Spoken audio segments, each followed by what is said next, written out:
बोलो श्री प्राणनाथ प्यारे की जय। बोलो श्री सतगुरु महाराज की जय। पन्ना धाम की जय। सर्व सुंदर साथ की। प्रथम लागू दो चरनी को, धनिये न छुड़ायो खिन। लाख तली लालेड़िया, मेरे जीव के यही जीवन। इन पांव तले पड़ी रहूं, धनी नजर खोलो बातन। पलना वालों निरीखूं नेत्रे, मेरे जीव के यही जीवन। मेरे जीव के यही जीवन। बोलो श्री प्राणनाथ प्यारे की। हाँ जी सुंदर साथ जी, अब हम चिरंतन शुरू करने से पहले हमारे बीच में है स्वर्णा बहन जी, वो अपना भाव रखेंगी। स्वर्णा जी। प्रणाम जी सुंदर साथ जी, प्रेम प्रणाम जी। सुंदर साथ जी, मेरी आवाज ज्यादा अच्छी नहीं है, मैं कीर्तन बहुत कम गाती हूँ, लेकिन राज जी के हुक्म से बस आज मैं बोल रही हूँ। जैसा भी है स्वीकार कीजिएगा। कीर्तन प्रकरण 110। कारी कामरी रे, मोको प्यारी लागे तू। कारी कामरी रे, मोको प्यारी लागे तू। सब सिंगार को शोभा देवे, मेरा दिल बांधिया तुझसो। सब सिंगार को शोभा देवे, मेरा दिल बांधिया तुझसो। कारी कामरी रे, मोको प्यारी लागे तुम। तू नाम निर्गुण कामई, सब सरगुण के सिरे। तू नाम निर्गुण कामी, सब सरगुण के सिरे।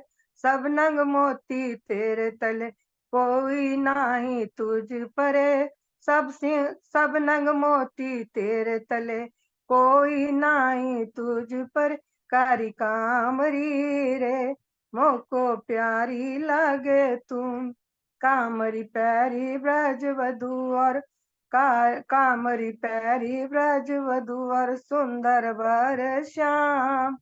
भी पैरी मैं मदने और पैरी इमाम। कारी कामरी रे, मोको प्यारी लागे तुम। गोल मोल नहीं इन कामरी को, या को ले ना सके कोई। मोल नहीं इन कामरी को, या को ले ना सके कोई। मोमिन कैसो ले वही, जोरू अरस की होय। कारी कामरी रे, मोको प्यारी लागे तुम। गोवर्धन को ढांपिया, एक बूंद ना हुआ दखल। आग लोहा पानी प्रलय के, सांस लिया सब जल। सोस लिया सब जल। कारी कामरी रे, मोको प्यारी लागे तू। अहिर किए धंधन, अहिर किए धंधन, और आरब कोरेसी। अहिर किए धंधन और आरब कुर्रेसी। मारू बिग धंधन हुए, ऐसो ही हमारो बेस। कारी कामरी रे, मोको प्यारी लागे तू। रू अल्लाह पैरी अंदर, हुई नहीं जाए। रू अल्लाह पैरी अंदर, हुई नहीं जाए। दुनिया हृदय अंधली सो, देखे नजर बाहर। दुनिया हृदय अंधली सो, देखे नजर बाहर। कारी कामरी रे, मोको प्यारी लागे तुम। पट पैर खाए, पट पैर खाए चिकना, हेम जवेर सिंगार। पट पैर खाए चिकना, हेम जवेर सिंगार।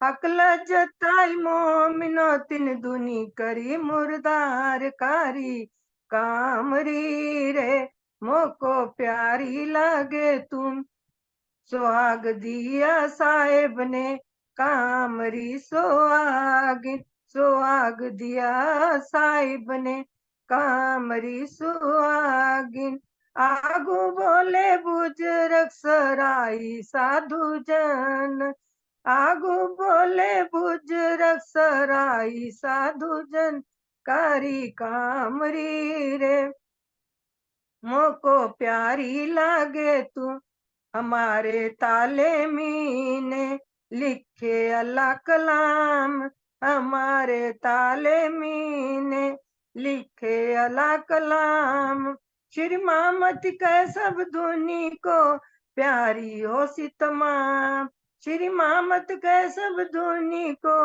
प्यारी हो सी तमाम कारी कामरी रे मोको प्यारी लागे तू कारी कामरी रे मोको प्यारी लागे तू सब सिंगार को शोभा देवे मेरा दिल बांधिया तुझसो मेरा दिल बांधिया तुझसो कारी कामरी रे मोको प्यारी लागे तू। प्रणाम जी, प्रेम प्रणाम जी।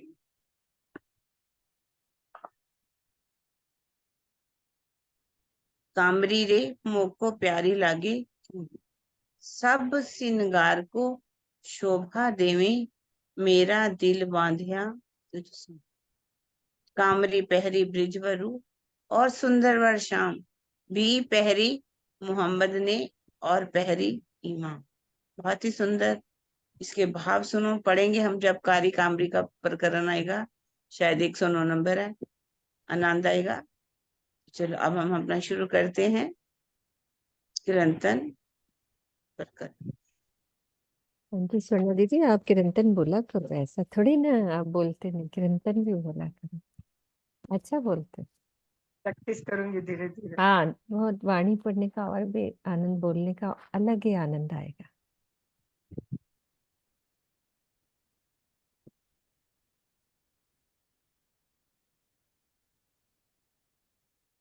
हाँ जी सुंदर साथ जी, प्रकरण 30 हमारा पूरा हो गया था, चौपाई 358। 29 पूरा हुआ था। दीदी ये 30 है पूरा? 29 पूरा हुआ था, नहीं तो पढ़ना है। नहीं, 30 है? पूरा हुआ है। ये देखो, कल हमने चौपाई पढ़ी है ना, ये देखो प्रकरण 30 पूरा हुआ नहीं, है। 29 पूरा लिखा हुआ मैं तो 28 वो गलत 29 लिखा 30 होगा। ये देखो 30, ये कल चौपाई पढ़ी है, ये देखो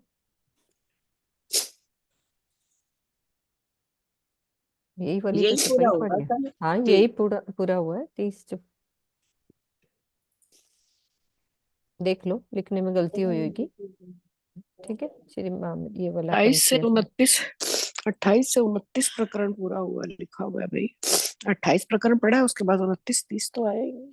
7 से नहीं, 18, 1 से 11 तक, 11 से फिर 15 पढ़ा है कल।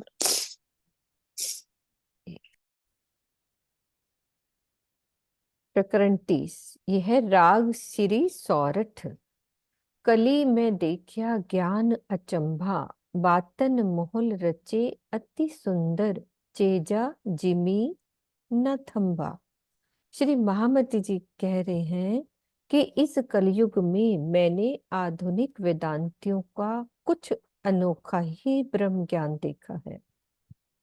इन्होंने शब्द जाल यानी कि अपनी बातों को बहुत ही सुंदर बातों का बहुत ही सुंदर हवाई महल खड़ा कर लिया है, जिसकी ना तो जमीन में नींव खुदी है और ना कोई खंबा है। तो बौद्ध मत के शून्यवाद को हटाने के लिए आदि शंकराचार्य जी ने जीव ब्रह्म की एकता का अद्वैतवाद प्रस्तुत किया, जो संपूर्ण जगत को ही ब्रह्म रूप मानता है। इस मत के अनुयायी अपने शब्द जाल एवं शुष्क तर्कों से अपने मत को स्थापित करते हैं, जिसे हवाई महल की संज्ञा दी गई है।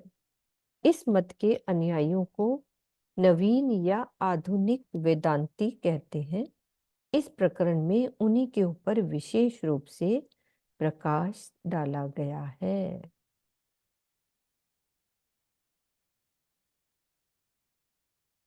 अंग ना इंद्री अंतस्करण वाचा, ब्रह्म न पहुंचे कोई, यूं कहे साख पुरावे श्रुति, फिर कहे अनुभव हुए। श्रुतियों की साक्षी देते हुए आधुनिक वेदांती कहा करते हैं कि उस ब्रह्म तक शरीर के किसी भी अंग, इंद्रिय, अंतःकरण, अंतःकरण में क्या आते हैं? मन, चित्त, बुद्धि और अहंकार। तो वो क्या कह रहे हैं श्रुतियों की साक्षी देते हुए कि उस ब्रह्म तक इस शरीर के किसी भी अंग, इंद्रिय और अंतःकरण तथा वाणी की पहुंच नहीं है। लेकिन वो ये भी कहते हैं कि उस ब्रह्म का हम अनुभव भी करते हैं। तो ये इस तरह की बातें करते हैं।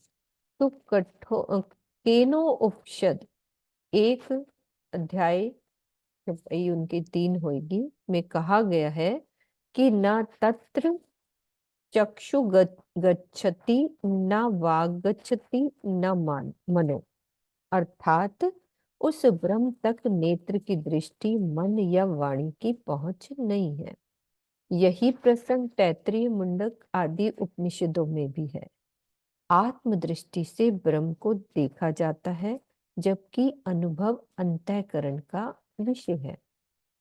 और वेदांत दर्शन में क्या कहा गया है कि गुहाम प्रविष्टो आत्मनो ही तत् दर्शनात्। इसी प्रकार अर्थवेद में भी कहा गया है कि वैनः ततः पश्चात परम गुहा कहा गया है, जिसका तात्पर्य आत्मदृष्टि से देखने से है। तो ये भावार्थ में बताया गया है। हाँ जी नीलम दीदी। दी आपकी आवाज बहुत कम आ रही है। कम आ रही सच में किरण हम दीदी? आवाज बहुत स्लो है। मैंने अपना वॉल्यूम फुल करा हुआ है, आवाज नहीं आ रही। वजन तो ठीक आ रहा था। किरण दीदी मेरी आवाज कम नहीं, आ रही? हमारी तो आवाज ठीक आ रही है। आप अच्छा दोबारा आओ करके ना, हाँ नेट कई बार स्लो हो जाता है, एक बारी आप दोबारा आ जाओ, ठीक लीव है। करके एक बारी दोबारा आ जाओ। ठीक है। ठीक आ रही है आवाज। ऊपर ठीक है वाली छुपाई समझ आ गई सुंदर साथ जी को? दीदी, आप रोक लिया करो। हाँ जी सुंदर साथ जी। इसलिए मैं पूछ रही। सुंदर साथ जी ध्यान से जो सुन रहा है समझ में आएगी, नहीं तो बोलो, नहीं आई तो किरण दीदी उसको क्लियर कर रही। ये वाली ना दीदी? हाँ, सुनना सुंदर साथ जी, नहीं तो आप मतलब दीदी रिपीट समझ करो। आनी चाहिए ना, पढ़ने से तो तभी फायदा पढ़ने है से ना। काम नहीं चलेगा। हाँ, तो क्या समझ में आया? अच्छा ये बताओ। क्या कहते हैं आधुनिक वेदांती? हम्म श्रुतियों की साक्षी भी देते हैं, फिर क्या कहते हैं? इसका नहीं मतलब आया। खाली चुपई हम सुन रहे, नहीं नहीं, वो समझ मेरे नहीं रहे। को लग रहा था कि ये ऐसे भी छुपाई है कि एकदम कोई कह दे कि मुझे समझ आ गई, तो मेरे को नहीं लगता। आप बताओ दीदी।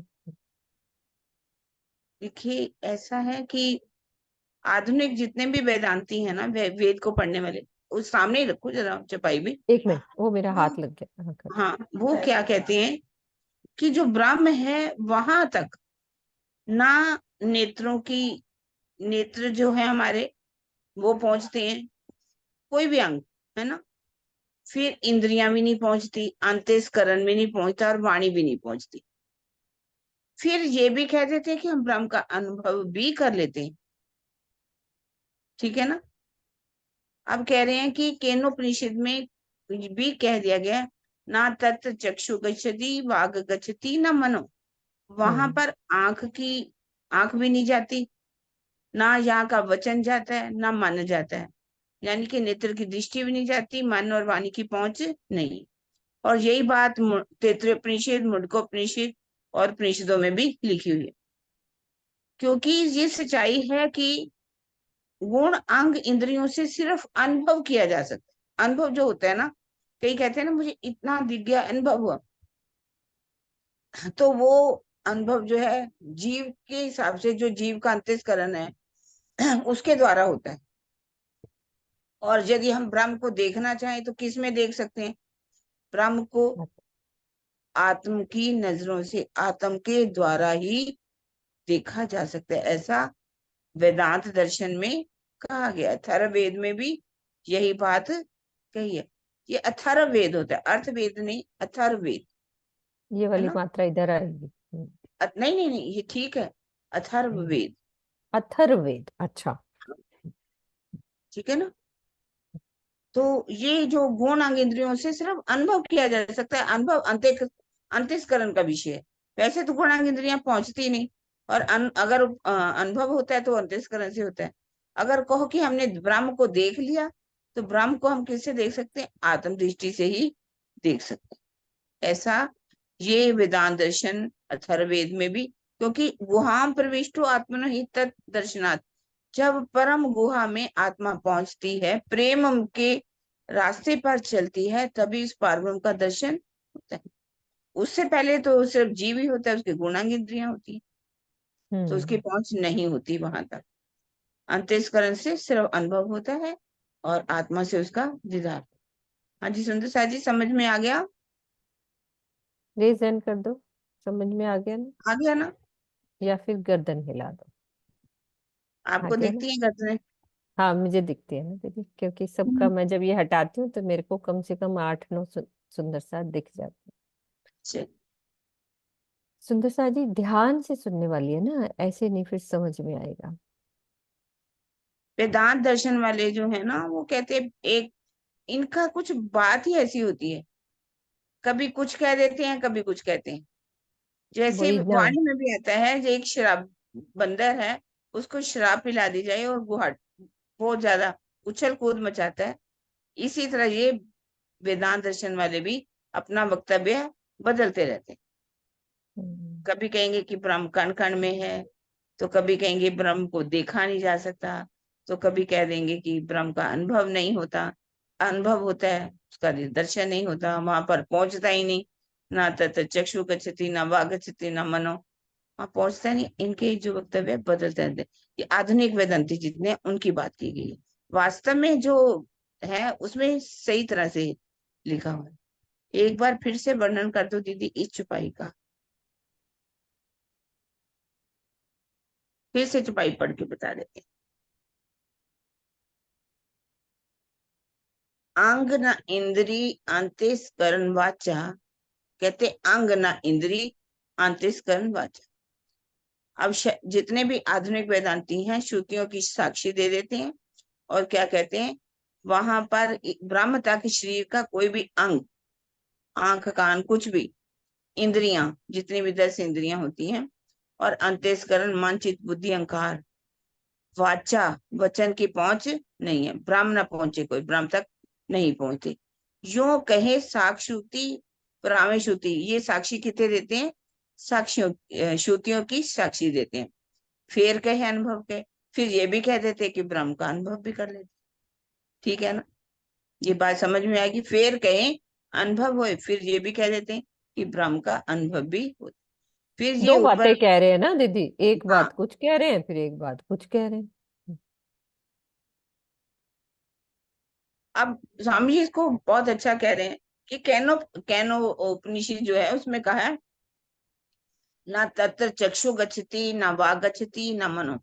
उस ब्रह्म तक नेत्र की दृष्टि नहीं पहुंचती, मन भी नहीं पहुंचता, न वाणी की पहुंच है। वाग की, वचनों की भी, यहाँ पर शब्द जो है उनकी भी पहुंच नहीं।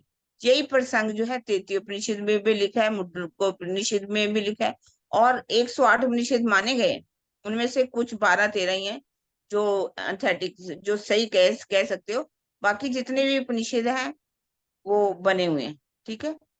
अब आत्म दृष्टि से ब्रह्म को देखा जाता है, क्योंकि ब्रह्म को कैसे देखा जा सका? हम आत्मा से देख सकते हैं, और अनुभव किससे कर सकते हैं? अंतःस्करण के द्वारा। अंतःस्करण क्या है? जीव के अंतःस्करण, जो मन चित्त बुद्धि अहंकार के द्वारा सिर्फ छोटा मोटा अनुभव हो सकता है। लेकिन यदि पूरा दर्शन कहे ब्रह्म का, तो वो किसके द्वारा होता है? आत्म के द्वारा। यही बात वेदांत दर्शन में कही गई है, गुहाम प्रविष्टो आत्मनो हि तत् दर्शनात्। गुहा में, जब प्रेम गुहा में पहुंचती है आत्मा, तो उस पार ब्रह्म का दर्शन होता है।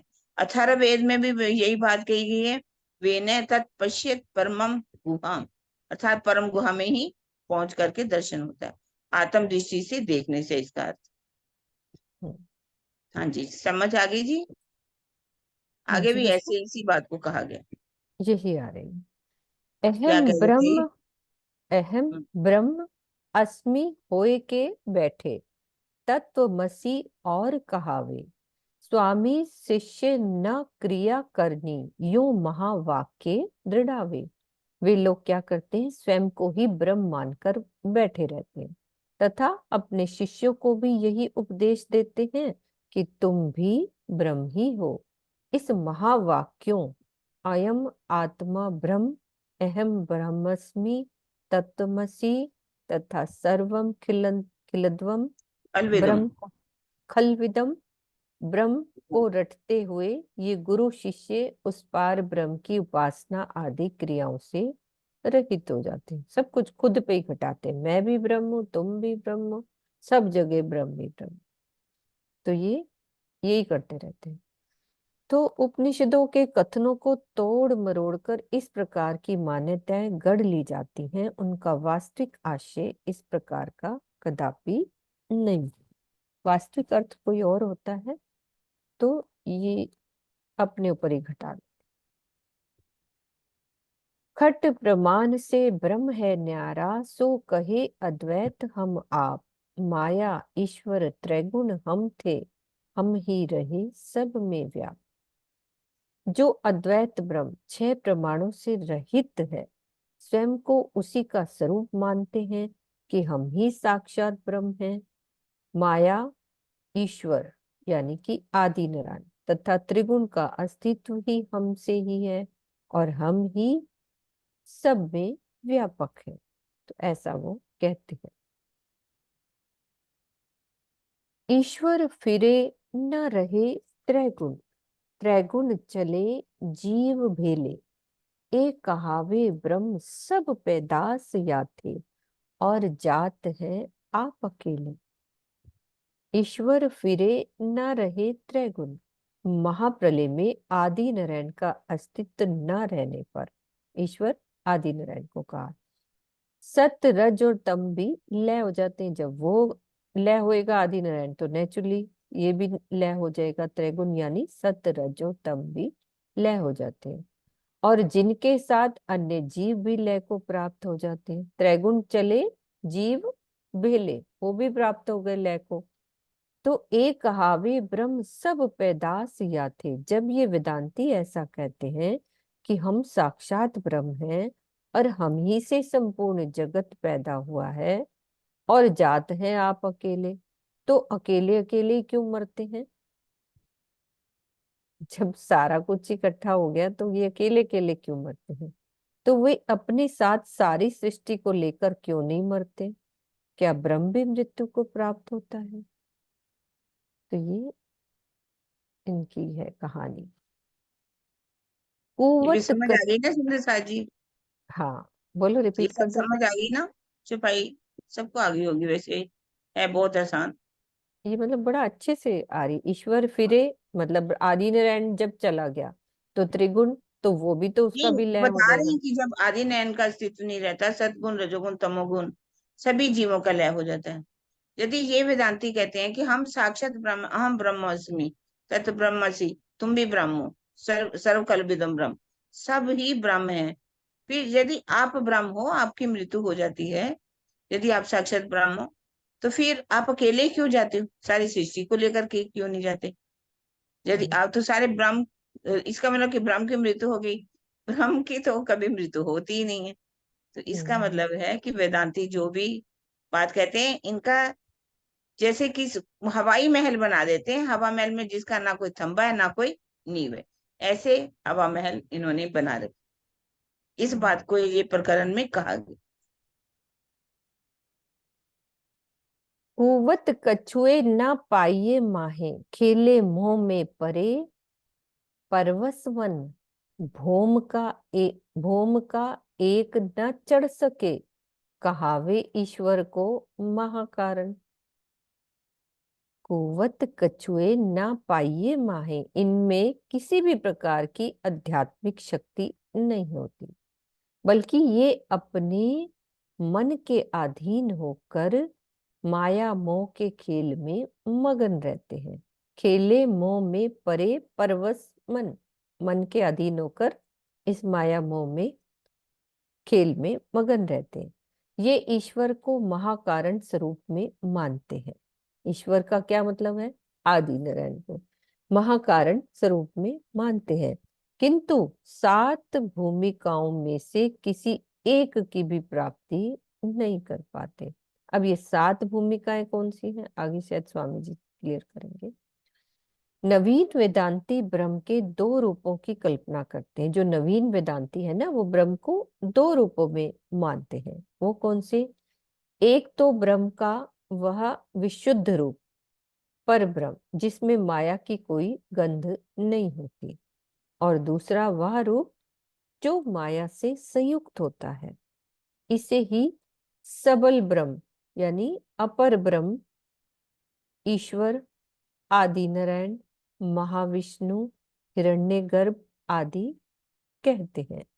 इनका ही चिदाभास जीव कहलाता है। मतलब 2 प्रकार से बता दिए उन्होंने वेदांती लोग। एक तो 2 रूप, एक तो ब्रह्म का विशुद्ध रूप पर ब्रह्म जिसमें माया की कोई गंध नहीं होती। इसका क्या मतलब है दीदी? माया की कोई गंध नहीं होती 2 रूपों में जो वेदांती लोग मानते हैं। दूसरा तो आ गया, क्लियर हो गया कि उसको मानते हैं माया से संयुक्त होता है, इसे ही सबल ब्रह्म कहते हैं। जहाँ ब्रह्म का विशुद्ध रूप है वहां पर तो माया हो ही नहीं सकती ना। अच्छा, माया विशुद्ध रूप, कहाँ हो सकती ठीक। है? हम्म। और दूसरा और तो माया से संयुक्त होता ही है, जैसे ईश्वर जो सदाशिव ये भी कहा गया है ना। और उसी इनको का बता। जीव कहलाता है, हम्म। उसमें तो माया है ही है। हाँ जी, सुनना दीदी। प्रणाम जी और सुंदर कल साहब जी। हमने सारी भूमिकाएं पढ़ी थी, 7 भूमिकाएं। हाँ जी। विदेही अवस्था में 5 और छठी, 7वीं बेहद की और परम धाम की हाँ कल जी हमने पढ़ी साहब। थी, उसी की बात कर रहे हैं। एक भूमिका भी चढ़ नहीं पाते, मतलब हम्म, अपने आप मुक्ति भी नहीं पाना चाहते, तुरेगा जिसको कहा गया है। तो कहाँ से इनको समझ में आएगी? तभी तो कह रहे एक भूमिका चढ़ ना सके, एक भूमिका तो चढ़ नहीं सकते।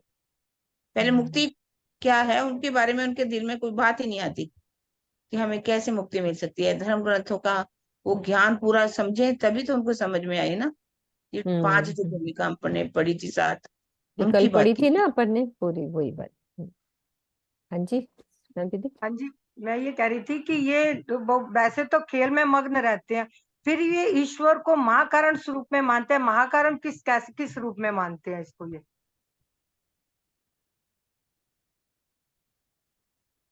ईश्वर को महाकारण स्वरूप में मानती है कि आदि नैन ही सब कुछ है। आदि नैन कोई मतलब इससे ये ऊपर जाते ही नहीं है ना सुनना दीदी। ये आदि नारायण का ही हो गया ना भाई, ईश्वर को महाकारण हम्म, मतलब आदि नारायण के स्वरूप में मानते हैं। ईश्वर को ही सब कुछ मान लेते हैं ना, वही महाकारण है इस ब्रह्मांड का। उनके द्वारा ही सारे ब्रह्मांड बनते तो हैं, लेकिन उनको ये नहीं समझ आती कि ये जो स्वरूप है आदि नैन, ये तो सपनिक स्वरूप है। ये किसका सपनिक स्वरूप है? आगे इनकी पहुंच ही नहीं है। इनको आगे पता ही नहीं है ना कि वो अव्याकृत के जो खेल बना है ना मन के स्वरूप से, वो पता ही नहीं। खाली आदि नारायण को ही सब कुछ मान लेते हैं। ईश्वर यानी ईश्वर को महाकारण स्वरूप, मतलब ये ही सब कुछ है और कुछ है ही नहीं। प्रणाम जी। है ना? हम्म।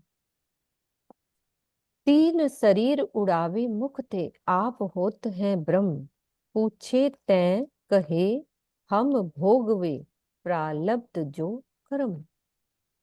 अब क्या कह रहे हैं कि ये कथन मात्र से अपने को तीनों शरीरों, कथन मात्र से मतलब कहने में कहते हैं कि स्थूल, सूक्ष्म और कारण से अलग मानकर स्वयं को महाकारण में स्थित मानते हैं और ब्रह्म स्वरूपता का दावा लेते हैं।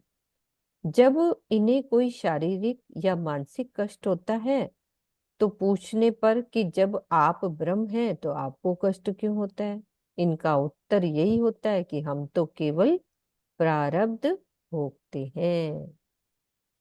मतलब कहते कुछ है ज्ञानी में और हो करते कुछ है। तो आगे और क्लियर कर रहे हैं कि स्थूल सूक्ष्म तथा कारण शरीर से परे होने के लिए ध्यान समाधि की आवश्यकता होती है। स्वामी जी इसको क्लियर कर रहे हैं, कि वो जो कह रहे हैं उसको क्लियर कर रहे हैं। जबकि वेदांत के ये ज्ञानी वेदांत के अध्ययन मात्र से ही स्वयं को महाकारण अवस्था मान लेते हैं, ध्यान करते नहीं है और वैसा मान लेते हैं। ये तो मात्र मन को बहलाने वाली बात है। ब्रह्म संचित प्रारब्ध तथा क्रियमाण तीनों ही कर्मों के भोग से परे है। तो अब हमें ये जो कर्म होते हैं ना, एक संचित कर्म होते हैं, एक प्रारब्ध होते हैं और क्रियमाण कर्म, ये दीदी इसको समझाएंगी। ये कर्म कौन कौन से होते हैं? ये वाले ये कर्म जो होते हैं ना, 3 प्रकार के होते हैं। बताओ दीदी एक बार, संचित कर्म, प्रारब्ध और क्रियमाण कर्म। हाँ जी, कोई सुंदर साथ बताएगा?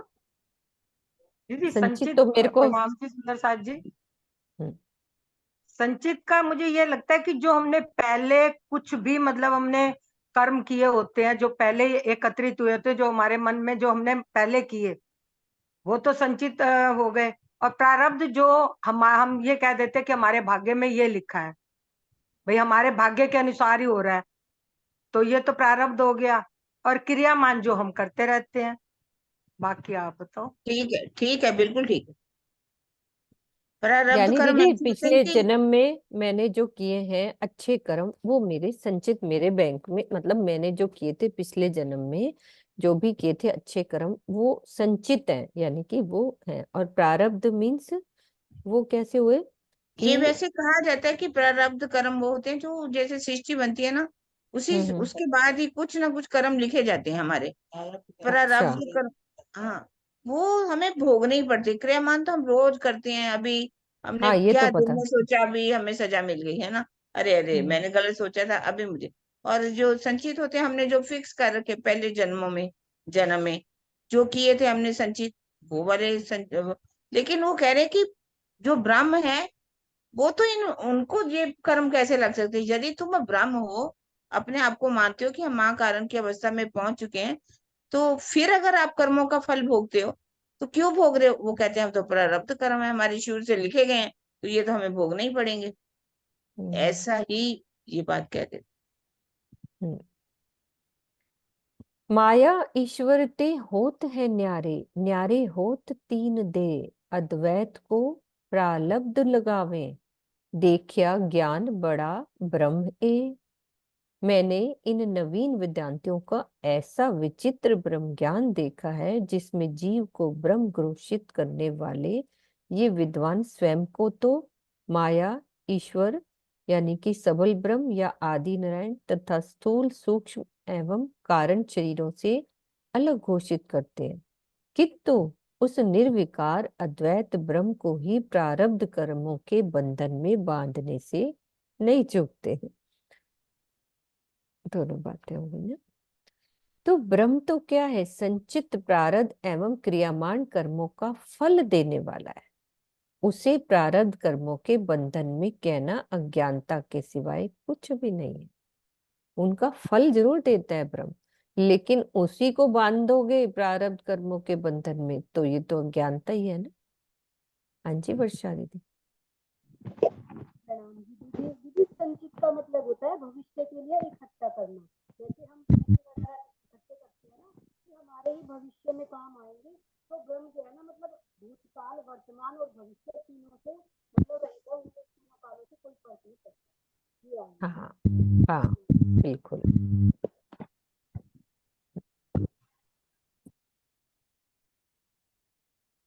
ऐसे कोट ब्रह्मांड होवे पल में अद्वैत के हुक्म, इसी से लिंक है। ऐसे कोट ब्रह्मांड होवे पल में अद्वैत के हुक्म, एक कहावे ब्रह्म सुध नहीं ब्रह्म घर की, द्वैत अद्वैत नहीं गम। अद्वैत अक्षर ब्रह्म के आदेश मात्र से एक पल में करोड़ों ब्रह्मांड उत्पन्न हो जाते हैं। ये स्वयं को तो ब्रह्म कहते हैं, लेकिन इन्हें इतना भी पता नहीं है कि ब्रह्म का धाम कहाँ है। इन्हें द्वैत मंडल यानी जीव तथा प्रकृति की लीला स्थल काल माया तथा अद्वैत योग माया एवं स्वलीला अद्वैत परम धाम की कोई पहचान ही नहीं है, कुछ पता नहीं।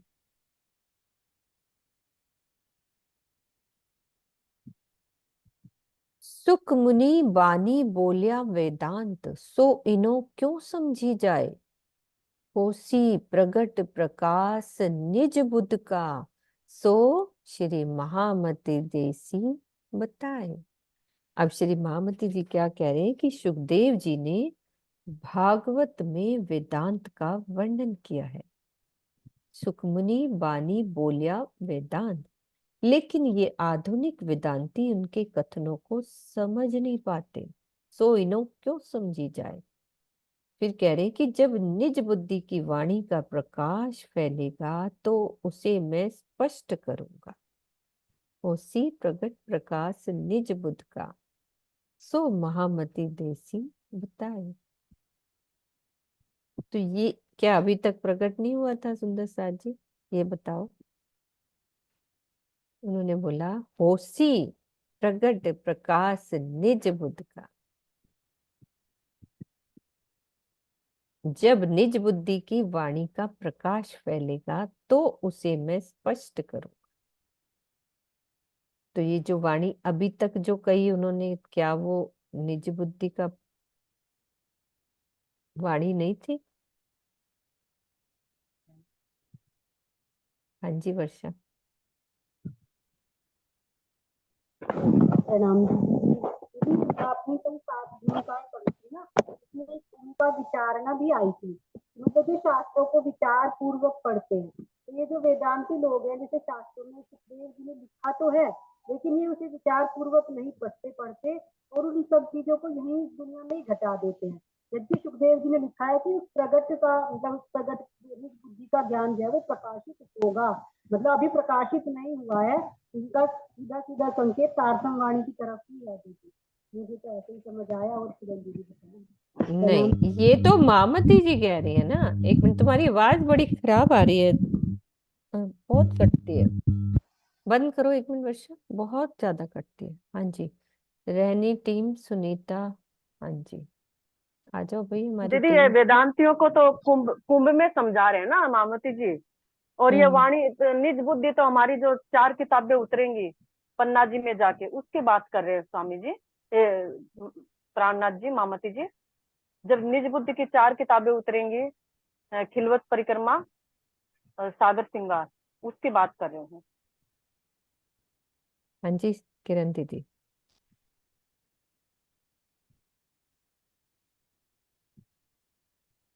ठीक है आप किरण इसके दीदी, पहले भावार्थ पढ़ो ना, अच्छी तरह मैं पढ़ समझ आ रही हूँ, जाएगी।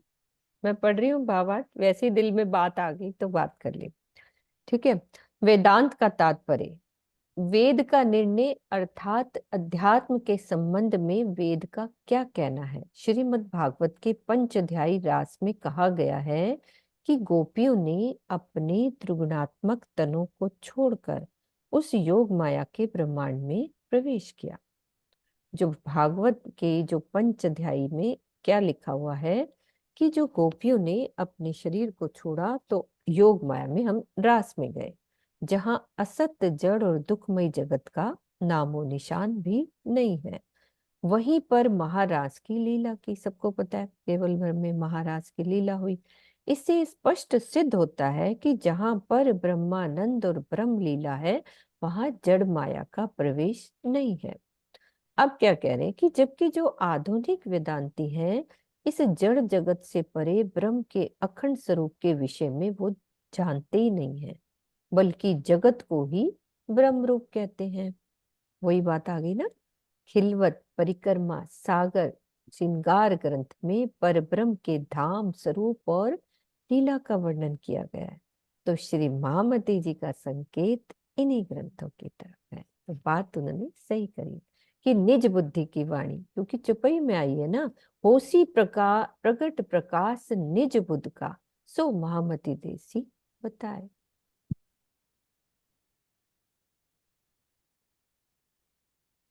जिनके अवतरित होने पर वेदांतियों की सारी भ्रांतियां मिट जाएंगी। क्योंकि वो पूरी जाहिर हो जाएगा ना, पूरा परम धाम अपना, उनका श्रृंगार, धनी की लीला सब जाहिर है उन किताबों।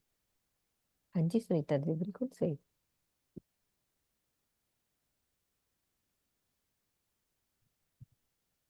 आप ही ने बोला था ना प्रणाम दीदी? जी।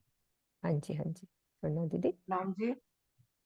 हाँ जी, जब ये मतलब ये तब का है जब ये हरिद्वार का प्रसंग चल रहा है, हाँ, क्योंकि ये अभी वेदांतियों से बात चल रही थी ना, तब क्योंकि की अभी वो बात है। किताबें नहीं उतरी थी ना, तभी की बात है ना ये हम्म खिलवत, परिक्रमा सागर और सिंगार, ये किताबें अभी उतरी नहीं थी, तो उससे हम्म पहले का वर्णन है ना।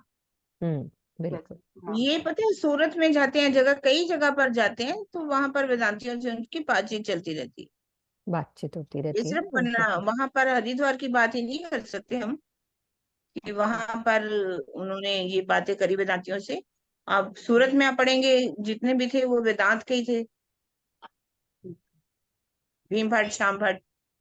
हम्म। वे सूरत में भी आए थे ना वेदांती, हाँ दो भाई हाँ आए हाँ, थे ना, भीम भट्ट श्याम भट्ट। भीम भट्टी से। और भी कई जगह पर आता है वर्णन।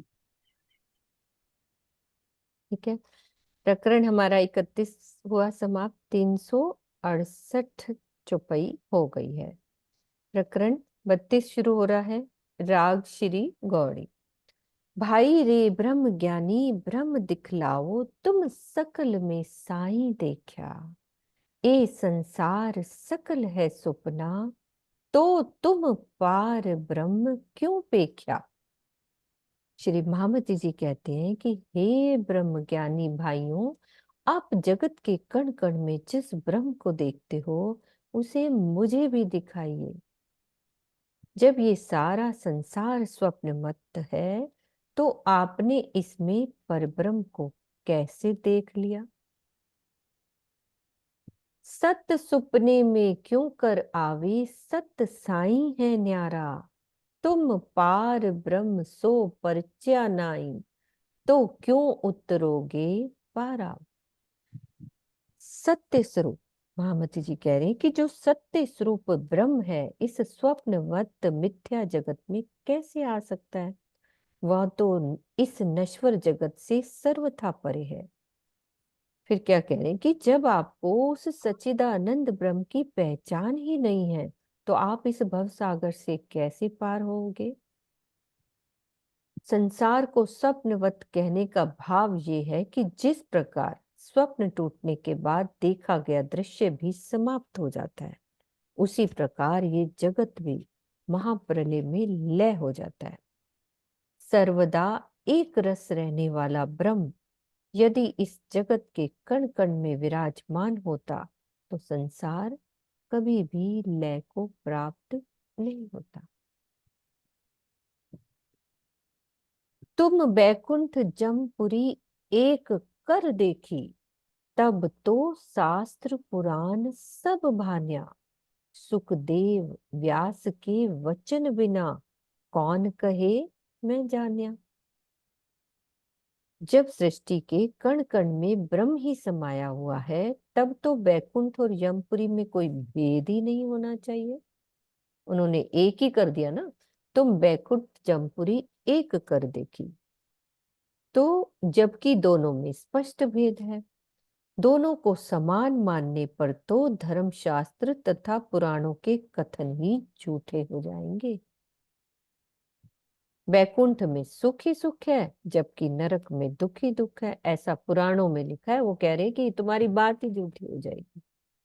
तो सुखदेव जी तथा वेद व्यास जी के कथनों को जाने बिना कोई भी ये दावा कैसे कर सकता है कि मैंने ब्रह्म को जान लिया है।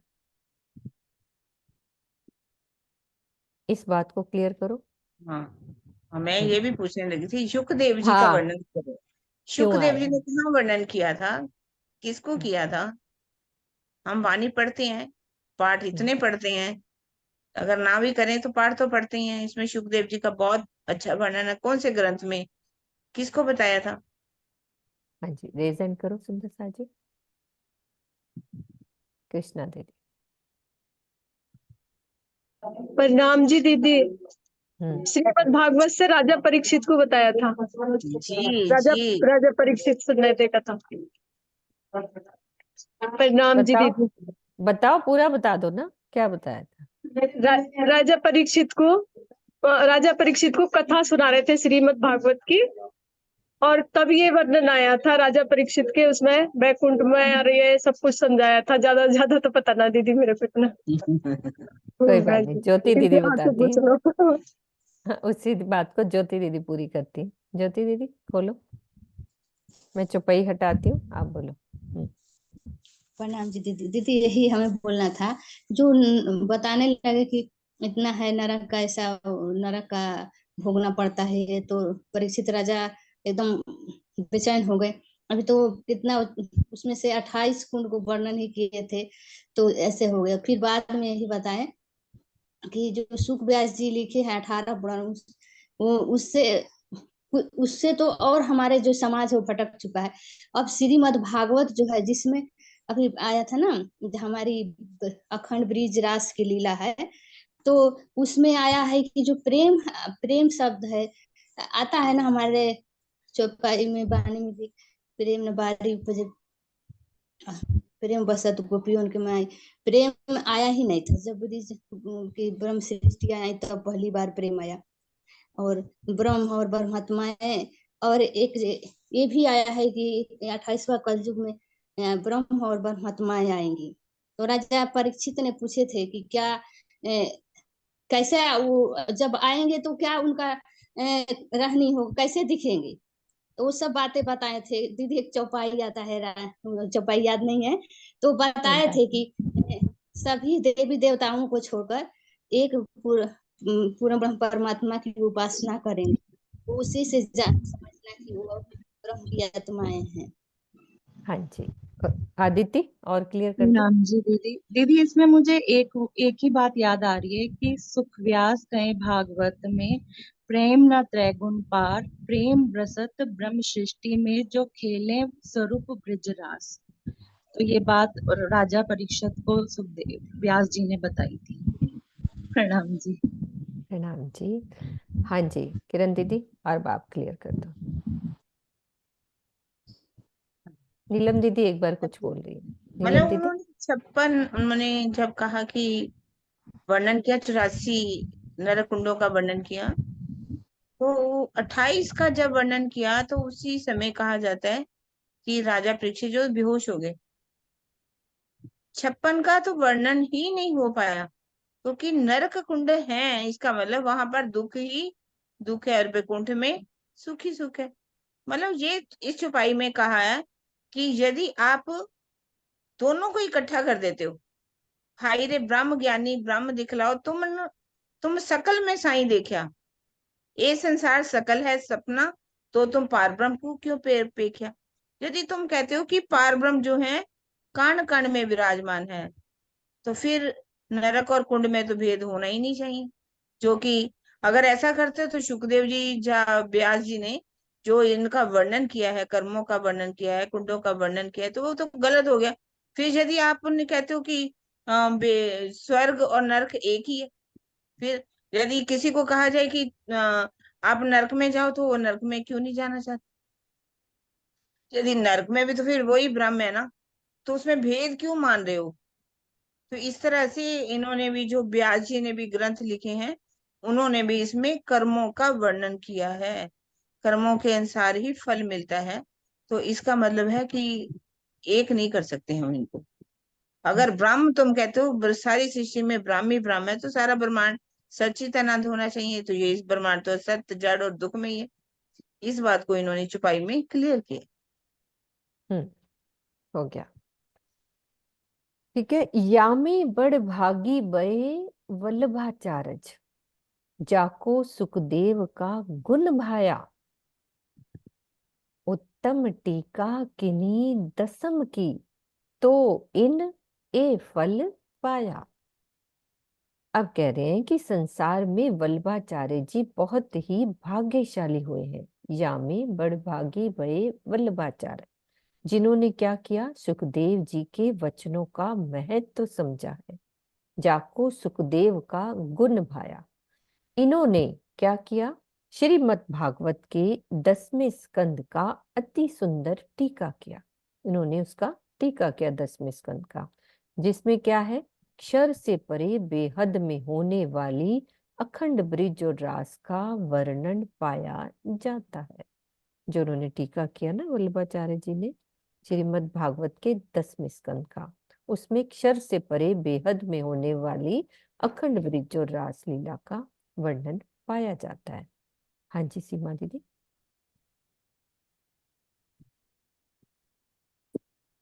प्रेम प्रणाम जी सुंदर साथ जी। वाणी में आया है कि इन्होंने हमारे जो वेद व्यास जी हैं, वैसे तो उपाधि बताई गई है, इन्होंने बहुत से पुराणों का वर्णन किया है। शिव पुराण, पता नहीं कितने कितने पुराण है, मैं नहीं जानती क्योंकि मैंने पढ़ा नहीं है कहीं भी इतने पुराणों को, लेकिन नाम आए हैं कई सारे। उन पुराणों में इन्होंने बहुत बताया कि ऐसे ऐसे कहीं सुख है कहीं दुख है, और इतने इतने कर्म कांड, इतने सारे गरुड़ लोगों को पुराण में उलझा भी। दिया। हाँ, गरुड़ पुराण सारे लोगों को उलझा के रख दिया है इन कर्म कांडों के चक्करों में। तो कहते हैं उनकी दाज नहीं मिटी, इतना उन्होंने कर दिया उनकी, तब भी उनकी वो अंदर की कहते हैं ना एक प्यास या एक परेशानी वो मिटी नहीं, जब तक कि उन्होंने भागवत गीता का, ये भागवत का उन्होंने नहीं लिखा, भागवत नहीं लिखी। तो भागवत उन्होंने सुखदेव जी और परीक्षित के एक तरह से प्रश्नोत्तरी के रूप में लिखी है, जिसमें उन्होंने ब्रह्म सृष्टियों के बारे में, यानी जो जो सुख त्रिगुण के पास भी नहीं है, उनको लाने वाली ब्रह्म सृष्टियों के बारे में, ब्रज और रास के विषय में वर्णन किया। इसको करने के बाद उनकी कुछ दाज और उनकी कुछ परेशानी कहते हैं मिटी, क्योंकि प्रेम का कुछ वर्णन वो कर पाए, जहां उन्होंने ब्रह्म सृष्टियों की कुछ झलक दिखला पाए। जो 18 पुराण है सिर्फ व्यास जी ने नहीं लिखे, और भी नहीं, वो ऋषियों उपाधि है। हाँ, और भी नहीं वो विद्वानों के द्वारा लिखे गए हैं। हम कहा जाता है कि 18 पुराण उन्होंने लिखे, उन्होंने 4 पुराण ही लिखे हैं, बाकी जितने भी पुराण है और विद्वानों के द्वारा लिखे गए। पर उन्होंने इसीलिए बहुत अगर सारी एक किताबें भी लिखी, ऐसा तो हाँ, पढ़ा मैंने कहीं, बहुत सारी हाँ, किताबें और पुराण का वर्णन अभी किया जिसमें अब उलझा के रख दिया। बीतक का पहला प्रकरण है ना, तो विषय प्राण में राजा कहे जुग चार, उसको अगर अर्थ पढ़ेंगे तो उसमें तीसरे दूसरे पेज के ऊपर ही 18 प्राणों का वर्णन लिखा। जी जी जी आपको जी। हाँ जी। बस वही है कि उनकी दाज नहीं मिटी जब तक कि उन्होंने हाँ, ये ब्रज और वाणी में राज भी का ऐसा थोड़ा ही, वो वर्णन पुराण नहीं किया। लेकर के जब वो अपने गुरु नारद जी के पास गए, तो नारद जी को बहुत गुस्सा आया। उन्होंने कहा कि आपने तो सारे संसार को कर्म कांड में ही फंसा दिया। तो फिर वो इस भागवत का जो है बाद में हाँ उनके द्वारा अवतरित हुई, जिसमें उन्होंने प्रेम का वर्णन, सुखदेव जी ने उसमें प्रेममय वचन जितने भी भरे वो सुखदेव जी ने भरे। सुखदेव जी, तो उन्होंने ब्रज और रास की लीलाओं का वर्णन किया, जिससे और उनके इसका मन में टीका थोड़ी सी, वल्लभाचार्य जी ने भी किया है। हाँ वल्लभाचार्य जी वल्लभाचार्य। की मधुर टीकाएं हैं उनकी, उनमें काफी कुछ उन्होंने कहा है, 10वें तो कई स्कंद का, जगह मतलब उन्होंने बेहद का वर्णन किया है ना उसके अंदर। बेहद का वर्णन किया, और कई जगह उन्होंने श्री जी ने कहा भी है, तुम वल्लभाचार्य जी के मीठे वाणी वचनों को को क्यों नहीं सुनते, एक पूरा सुनते प्रकरण है नहीं हो। शायद इसके ऊपर। पूरा अपन ने ऊपर पढ़ा ही तो है ये वल्लभाचार्य हाँ हाँ, वाणी। बड़ा है, हाँ। वल्लभाचार्य वाणी की बहुत हम्म, मीठी और मधुर वाणी है, जो बेहद की ओर इशारा करती है। हम्म। वो उनको समझते ही नहीं है। आप क्या कह रहे हैं कि बिना पुराण प्रकाश न होई, शास्त्र बिना कौन माने, एक अक्षर को अर्थ न आवे, तो ब्रह्म भरम में आने। भागवत पुराण के इस 10वें स्कंद का अभिप्राय समझे बिना ब्रह्म के धाम संबंधी सत्य ज्ञान का प्रकाश नहीं हो सकता। धर्मशास्त्रों की साक्षी के बिना कोई भी किसी के सिद्धांत को स्वीकार नहीं करता। इन नवीन वेदांतियों को 10वें स्कंद की पंचध्यायी रास के एक अक्षर का भी अर्थ नहीं आता। इसीलिए इन्होंने ब्रह्म को इस नश्वर जगत के कण कण में मान रखा है। फिर क्या कह रहे हैं भावार्थ में कि यदि ये संभव नहीं कि वेदांत के यद्यपि ये संभव नहीं है कि वेदांत के सूत्रों का अर्थ समझने वाले नवीन वेदांतियों को भागवत के एक अर्थ अक्षर का भी अर्थ ना आए। यह बात अलंकारिक रूप से व्यंग में कही गई है। ये ऐसा संभव नहीं है कि उनको एक अर्थ, ये व्यंग में कहा गया है। तो अ अक्षर यानी सर्वव्यापक ब्रह्म के लिए प्रयुक्त होता है। योग माया के ब्रह्मांड में ब्रह्म स्वरूप, ब्रह्म जो है वो स्वरूप से व्यापक है, जबकि काल माया के ब्रह्मांड में सत्ता से, फर्क बता रहे हैं। और योग माया का वह ब्रह्मांड कहाँ है जहाँ महारास की लीला की गई। विक्षरन्तु मनश्क्रे योग माया मुपाश्रिता। इसका उत्तर किसी भी वेदांती के पास नहीं है, क्योंकि ये तो नश्वर जगत को ही ब्रह्म रूप ही मानते हैं। इसीलिए एक भी अक्षर का अर्थ ना जानने वाली बात कही गई है। मतलब एक अक्षर ये का उन्होंने क्लियर करा है कि एक अक्षर का अर्थ क्या होता है, क्यों किस बात को वो जानते नहीं है। हाँ जी किरण दीदी कुछ बोलना है इसके लिए? हाँ जी, ठीक है, मतलब क्लियर हो गया। वो ये जो बात कह दी नहीं गई कि उनको एक अक्षर नहीं आता, इसका मतलब ये नहीं कि उनको कोई सूत्र नहीं आता जब बिल्कुल अनपढ़ है, ऐसा नहीं है। ये बात अलंकारिक रूप में व्यंग्य में कही गई है। वो कहते हैं कि ब्रह्म जो है सर्वव्यापक है। अक्षर अक्षर मतलब जो ब्रह्म है वो सर्वव्यापी है। पर वो जो ब्रह्म सर्वव्यापी यहाँ नहीं है, ब्रह्म परम धाम के अंदर सर्वव्यापी है। यहाँ इस काल माया के ब्रह्मांड में उसकी सत्ता है, और योग माया के ब्रह्मांड के अंदर भी जो लीलाएं की गई उसके लिए भी मतलब ये शब्द कहा गया है। तो वो जो अखंड लीलाएं हुई हैं उसका वर्णन किया गया ना यहाँ पर, क्योंकि उन्होंने कहा भगवान अपी तारात्रि शरद फूल मलिका भिक्षरंतु मनश्चक्रे योग माया पाश्रिता। मतलब वहां पर जहाँ लीला हुई, जब परमधाम की आत्माएं गई तो उन्होंने योग माया में जाकर के आश्रय, जहां पर चंपा चमेली के बहुत प्यारे फूल खिले हुए थे, और जिसका अर्थ बनता है कि लक्ष्मी के मुखार बिंद के समान चंद्रमा भी लालिमा से युक्त खिला हुआ था। वो कहाँ पर अखंड चंद्रमा है, कहाँ पर अखंड फूल खिले गए हैं, कहाँ पर वो वन है? तो वो योग माया के ब्रह्मांड के अंदर जहाँ लीला आज भी अखंड है, उसका यहाँ पर वर्णन किया गया है। वहां पर नश्वर जगत में ब्रह्म नहीं है। ब्रह्म अगर है भी तो योग माया के ब्रह्मांड, बल्कि परम धाम के कण कण में जो है ब्रह्म व्यापक है। योग माया के ब्रह्मांड के अंदर देखा जाए तो कृष्ण तत्व, जहां पर कृष्ण की लीला हुई वो कृष्ण तत्व है। वैसे नूर तत्व है वहां पर, ऐसा नहीं कि वहां नूर तत्व नहीं है, नूर तत्व है। लेकिन परम धाम के तो कण कण में ब्रह्म व्यापक है। वहां पर एकत्व है, वहां पर वाहिदत है। योग माया के ब्रह्मांड में एकत्व नहीं है, लेकिन काल माया के ब्रह्मांड में उसकी सत्ता है। तो याम में ब्रह्म सत्ता ना होती तो ब्रह्मांड एक खिन न रहने पावे। अगर उसकी सत्ता ना होती तो ये ब्रह्मांड रह ही नहीं सकता, और ब्रह्मांड बनते मिटते रहते हैं। ये ब्रह्मांड जो है आज लीला हो रही, कितना आज विकसित है, कितना कुछ हो रहा है यहाँ पर। उस ब्रह्म की सत्ता है ना यहाँ पर, ब्रह्म नहीं है यहाँ पर, ब्रह्म की सत्ता है। क्योंकि योग माया के ब्रह्मांड में नूर है, और जहां पर लीला खेली गई वहां पर कृष्ण तत्व है, और परम धाम में ब्रह्म जो है कण कण में विराजमान। तो दीदी योग माया में नूर और कृष्ण तत्व होता है क्या? सिर्फ जहां पर लीला कृष्ण तत्व वृंदावन है ना, अच्छा। वृंदावन जहां बना, जहां वहां बना, पर ओके। तत्व जो है वहां पर कृष्ण तत्व। ये छुपाई भी है कृष्ण तत्व की छुपाई, मुझे याद थी अभी समय दिमाग में नहीं आ रही। वहाँ नाम तत्व कहो श्री कृष्ण जी, जो रमे अखंड लीला रास। नाम तत्व कहो श्री कृष्ण जी, वहां तत्व कृष्ण तत्व है। सिर्फ उस पूरे योग माया के ब्रह्मांड में नहीं कहा जा सकता। जहाँ रास खेली, रास केवल की ब्रह्म में रास खेली गई रास ना। लीला खेली गई, वहां पर कृष्ण। ठीक है। काल आवत कबू ब्रह्म भवन में तुम क्यों ना विचारो सोई।